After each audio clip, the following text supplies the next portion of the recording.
जमात होते हुए सुन्नतें पढ़ना इसकी कोई इजाजत नहीं। इससे बड़ा जुल्म कोई नहीं कि जमात खड़ी हो गई है, फर्ज है, कुरान इमाम तिलावत कर रहा है, आवाज़ आपके कानों में पड़ रही है, आप पीछे सुन्नतें पढ़ रहे हैं, वो कुरान ही नहीं उसका सुनते और फिर काट काट कर पढ़ रहे हैं कि जल्दी करें कहीं अलगू ना हो जाए। ये कोई सुन्नतें पढ़ने वाली बात? यहाँ हुज़ूर अलैहि सलाम ने जब देखा कि पहले से लोग पढ़ रहे थे, नहीं शुरू की, आप गुजरा से बरामद हुए, हज़रत बिलाल ने इकामत कह रहे थे, लोग पहले की सुन्नतें पढ़ रहे थे, आपने फरमाया सलात आने में एक वक्त में 2 नमाजें हो सकती हैं, इज़ा उक़ीमत सलात फला सलातल मक्तूबा, जब इकामत हो जाए तो कोई नमाज नहीं सिवाय फ़र्ज़ नमाज की। इसलिए ये तो पक्का पले बांधे। इमाम अबू हनीफा रहमतुल्लाह ने जो बेचारों ने कहा था वो मस्जिद में पढ़ने का नहीं कहा, ये जो साथ ही आगे वो कहता मस्जिद के बाहर अगर कोई जगह मिलती है आप उस मकान में नहीं आते ना नमाज हो रही और एक रकत पूरी मिलने का यकीन है कि दूसरी तो चलो ये सुनते ज़रा ज़रूरी, ये उनका इज्तिहाद था। मगर दुरुस्त वही बात है, मस्जिद में आकर पढ़ने की किसने इजाज़त? साहिब हिदायत इब्न हमाम ने ज़ालिम हो साथ ही जमात और पिछली साथ में खड़े, ये हनफी मज़हब भी नहीं, हदीस के भी खिलाफ, बिल्कुल ना पढ़ें। जब अल्लाह अकबर हो जाए पढ़ भी रहे तो छोड़ दो। हज़रत उमर रज़ी अल्लाह तआला अन्हु अपने हाथ छोड़ देते थे कि क्या कर रहे हो तुम, सुनते पढ़ रहे हो, उधर सालिम का हुक्म हो गया कि आज साथ में खड़े हो जाओ, तो छोड़ दे।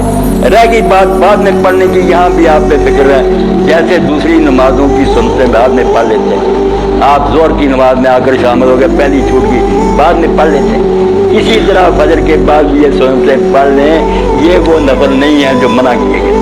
नफल जो है ना कि शौकिया कोई पढ़ना चाहे उसका रिया वक्त, मगर सुनते ही छूटी हुई, अल्लाह के रसूल की ज़ोहर की छूट गई, आपने नमाज पढ़ाई, वफ्द आ गया, बातों में लग गया, असर खड़ी हो गई, आपने असर पढ़ी और बाद में 2 सुनते जो थी ज़ोहर के वो बाद असर के पढ़ी और फिर सारी उम्र नहीं छोड़ी, फिर छूट गई जब नहीं छोड़, सारी उम्र 2 रखते आप असर के बाद पढ़ते रहे। तो ये नमाज कहलाती है सलातुन ज़ातु सबब, ऐसी नमाज जिसकी कोई वजह ग्रहण लग गया, आप सफर पर जा रहे हैं, तवाफ़े काबा किया, ये नफल बंद नहीं।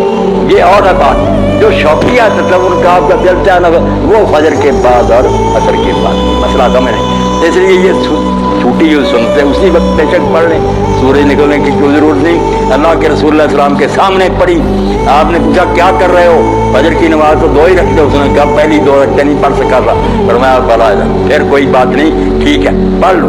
तो जमात के साथ मिले, बाद में पढ़ लें। ये बेचारे जो पढ़ते हैं ना मसले में फंसे हुए ना कि अगर ना पढ़ी सूरज निकलने के बाद पढ़ी, कहते यार नबेड़ लें इसको, आप छोड़ दें, नमाज जमात के साथ पढ़ें, बाद में उठकर 2 सुनते पढ़ लें और बिल्कुल भी ना पढ़ें, ना उस वक्त ना सूरज निकलने के बाद।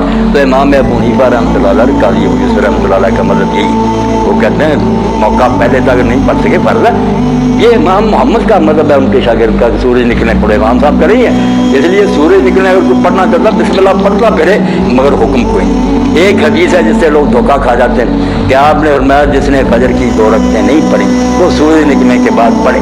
अब उन्होंने इसका तर्जमा कर दिया कि वो ना पढ़े जब तक सूरज ना निकले, हालांकि बात अलग थी, जिसने पढ़ी सामने याद रखा, इसलिए पढ़ लो इस्ताखत। अगर नहीं पढ़ी, दर्स शुरू हो गया, आपको कोई काम करने के लिए चले गए, सूरज निकल गया, तो ये छूटती नहीं। ये सुनते ना दूसरी सुनतों के मुकाबले में लग गए, ये आपने सफर में भी नहीं छोड़ी, वितर में नहीं छोड़े, बाकी सुनते छोड़ देते थे।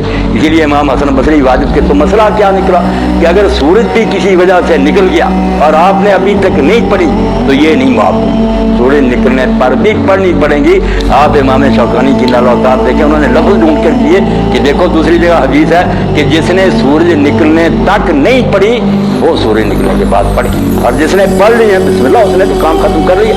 मसला हो गया वाज़ेह कि जमात होते हुए नहीं पढ़नी, उसी वक्त बाद में पढ़ लें बिल्कुल जायज़, और अगर किसी सबब से रह गई तो सूरज निकलने के बाद ये सुनते जरूर पढ़े, बाकी नमाजों की छूट जाए तो कोई बात नहीं।